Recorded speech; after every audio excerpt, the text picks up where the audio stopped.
അപ്പോൾ ഇന്ന് നമ്മൾ പരിചയപ്പെടുത്തുന്ന ഒരു ജാമാണ്. എങ്ങനെയാണ് ജാം ലൈവായിട്ട് കിട്ടുകയെന്ന് വെച്ചാൽ ഈ ഒരു ഫ്രൂട്ട് ലൈവായിട്ട് തന്നെ നമുക്ക് ജാമായിട്ട് കിട്ടും എന്നുള്ളതാണ്. അതെ, ബ്ലാക്ക്ബെറി ജാം ഫ്രൂട്ട് എന്നാണ് പേര്. പനാമക്കാരനാണ്. പനാമക്കാരൻ എങ്ങനെ വയനാട്ടിലെത്തിയെന്ന് വെച്ചാൽ ആ കാര്യങ്ങളൊക്കെ നമുക്ക് സുരേഷിനോട് ചോദിച്ചു നോക്കാം. എന്തായാലും ഫ്രൂട്ട് കാണിച്ചു തരാം. ഫ്രൂട്ട് ഇതാ. ഇത് വലിയ പേരൊക്കെ കേൾക്കുമ്പോൾ വലിയ സൈസാണെന്നൊന്നും വിചാരിക്കേണ്ട, വളരെ ചെറിയ സൈസാണ്. സ്ട്രോബെറി പേരയുടെ അത്രയും പോലും വലുപ്പമില്ല എന്നുള്ളതാണ് ഇതിൻ്റെ സത്യാവസ്ഥ. ഇത് മൂത്തുണ്ടോ സുരേഷേട്ടാ? മഞ്ഞ കളറിലെ മൂത്ത നിങ്ങൾ കഴിച്ചിട്ടുണ്ടോ? എങ്ങനെയുണ്ട് കഴിച്ചപ്പോൾ?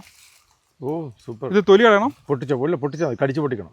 തൊലി കളയണ്ട? വേണ്ട, കടിച്ച് പൊട്ടിക്കണം ലൈറ്റായിട്ട്.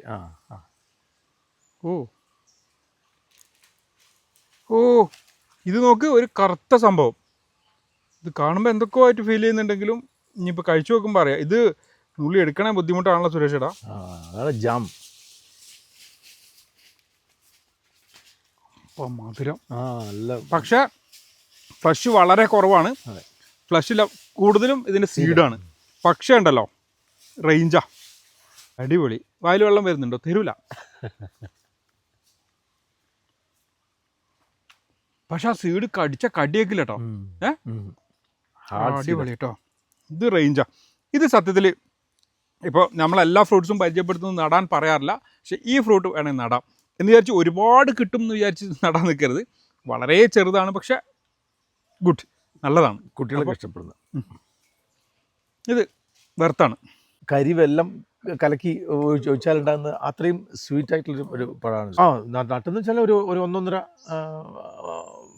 ആഴത്തിൽ ഒരു ചെറിയ കുഴിയെടുത്ത് ചാണകവും മറ്റ് കമ്പോസ്റ്റ് ഇതൊക്കെ ഇട്ടിട്ട് നല്ലപോലെ at least once in a day വെള്ളം നല്ലപോലെ കൊടുത്തു കഴിഞ്ഞാൽ നന്നായിട്ട് വരും. വേറെ പ്രത്യേകിച്ച് ഫംഗിസൈഡൊന്നും കൊടുത്തിട്ടില്ല? ഇല്ല, ഫംഗിസൈഡും അങ്ങനത്തെ ഒന്നും പ്രശ്നങ്ങളൊന്നുമില്ല. മോർണിംഗ് ആണെങ്കിലും ഒരു പാതിരാക്കിളി അങ്ങായാലോ? ഓക്കെ.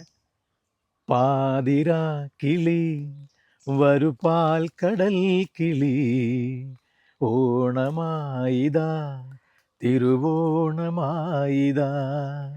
പാടിയാടിവാ പ്രാവുകൾ കുറുകുന്ന കൂടിൻ്റെ അഴിവാതിൽ, ചാരിയില്ലേ കാണാക്കാറ്റേ,